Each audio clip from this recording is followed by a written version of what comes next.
हर हर महादेव। श्री शिव महापुराण रुद्र संहिता तृतीय पार्वती खंड अध्याय 40। भगवान शिव का बारात लेकर हिमालयपुरी की ओर प्रस्थान करना।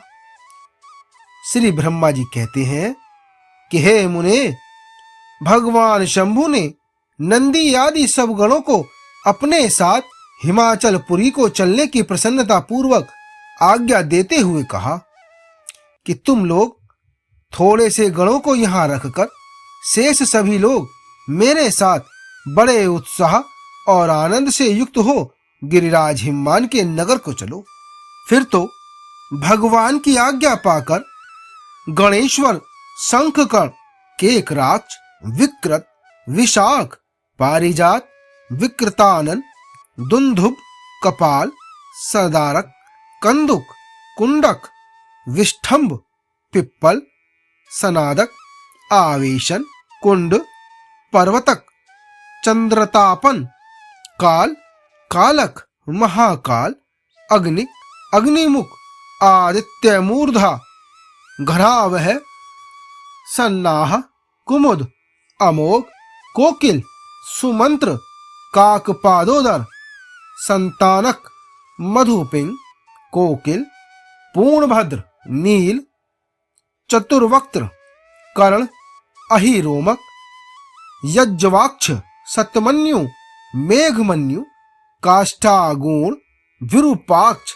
सुकेश, वृषभ, सनातन, तालकेतु, षड्मुख, चैत्र, स्वयं प्रभु, लकुलीश, लोकांतक, दीप्तात्मा, दैत्यांतक, भृंगी, ऋटि, देवदेव प्रिय, ऐशनी, भानुक, प्रमथ तथा वीरभद्र अपने असंख्य कोटि कोटि गणों तथा भूतों को साथ लेकर चले। नंदी आदि गणराज असंख्य गणों से घिरे चले तथा क्षेत्रपाल और भैरव भी कोटि कोटि गणों को लेकर उत्सव मनाते हुए प्रेम और उत्साह के साथ चल पड़े। वे सब सहस्त्र हाथों से युक्त थे, सिर पर जटा का मुकुट धारण किए हुए थे। उन सब के मस्तक पर चंद्रमा और गले में नील चिन्ह थे। वे सबके सब त्रिनेत्रधारी थे। उन सब ने रुद्राक्ष के आभूषण पहन रखे थे।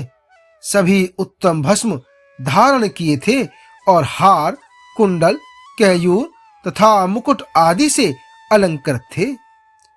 इस प्रकार देवताओं तथा दूसरे दूसरे गणों को साथ ले भगवान शंकर अपने विवाह के लिए हिमवान के नगर की ओर चले। चंडी देवी रुद्रदेव की बहन बनकर खूब उत्सव मनाती हुई बड़ी प्रसन्नता के साथ वहां आ पहुंची। वे शत्रुओं को अत्यंत भय देने वाली थी। उन्होंने सांपों के आभूषण से अपने को विभूषित कर रखा था। उनका वाहन प्रेत था। वे उसी पर आरूढ़ हो अपने माथे पर एक सोने का भरा हुआ कलश लिए चल रही थी।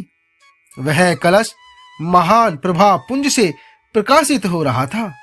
हे मुने, वहां करोड़ों दिव्य भूतगण शोभा पाते थे, जिनका रूप विकराल था। उनके रूप रंग भी अनेक प्रकार के थे। उस समय डमरुओं की डिम डिम घोष से, भैरियों की गड़गड़ाहट से और शंखों के गंभीर नाद से तीनों लोग गूंज उठे थे। दुंदुभियों की ध्वनि से महान कोलाहल हो रहा था। वह जगत का मंगल करता हुआ अमंगल का नाश करता था।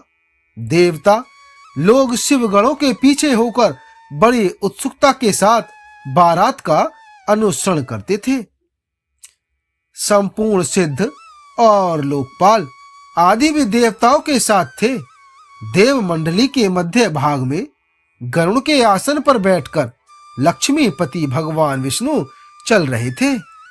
हे मुने, उनके ऊपर महान छत्र तना हुआ था जो उनकी शोभा बढ़ाता था।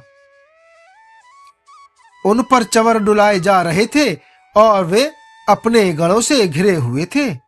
उनके शोभाशाली पार्षदों ने उन्हें अपने ढंग से आभूषण आदि के द्वारा विभूषित किया था। इसी प्रकार मैं भी मूर्तिमान वेदों, शास्त्रों, पुराणों, आगमों, सनकादि महासिद्धों, प्रजापतियों, पुत्रों तथा अन्य परियजनों के साथ मार्ग में चलता हुआ बड़ी शोभा पा रहा था और भगवान शिव की सेवा में तत्पर था। देवराज इंद्र भी नाना प्रकार के आभूषणों से विभूषित हो ऐरावत हाथी पर आरूढ़ होकर अपने सेना के बीच से चलते हुए अत्यंत सुशोभित हो रहे थे। उस समय बारात के साथ यात्रा करते हुए बहुत से ऋषि भी अपने तेज से प्रकाशित हो रहे थे। वे भगवान शिव का विवाह देखने के लिए बहुत उत्कंठित थे। शाकनी, यातुधान, बेताल, ब्रह्म राक्षस, भूत, प्रेत, पिशाच, प्रमथ आदि गणतुंबरु, नारद, हाहा और हु आदि श्रेष्ठ गंधर्व तथा किन्नर भी बड़े हर्ष से भरकर बाजा बजाते हुए चले। संपूर्ण जगन्माताएं, सारी देव कन्याएं, गायत्री, सावित्री, लक्ष्मी और अन्य देवांगनाएं, ये संपूर्ण जगन्माताएं, सारी देव कन्याएं, गायत्री, सावित्री, लक्ष्मी और अन्य देवांगनाएं, ये तथा दूसरी देव पत्नियां जो संपूर्ण जगत की माताएं हैं, भगवान शंकर जी का विवाह है, यह सोचकर बड़ी प्रसन्नता के साथ उसमें सम्मिलित होने के लिए गईं। वेदों, शास्त्रों, सिद्धों और महर्षियों द्वारा जो साक्षात धर्म का स्वरूप कहा गया है तथा जिसकी अंग कांति शुद्ध स्फटिक के समान उज्जवल है, वह सर्वांग सुंदर वृषभ भगवान शिव का वाहन है। धर्मवत्सल महादेव जी उस वृषभ पर आरूढ़ हो सबके साथ यात्रा करते हुए बड़ी शोभा पा रहे थे।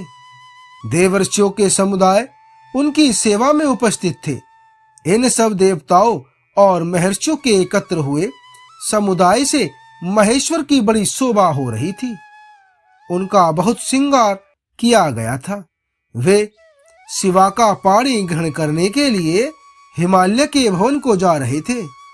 हे नारद, इस प्रकार बारात की यात्रा संबंधी उत्तम उत्सव से युक्त भगवान शंभु का चरित्र कहा गया। अब हिमालय नगर में जो सुंदर वृतांत घटित हुआ, तुम उसे सुनो। आगे का अध्याय 41 में। हर हर महादेव।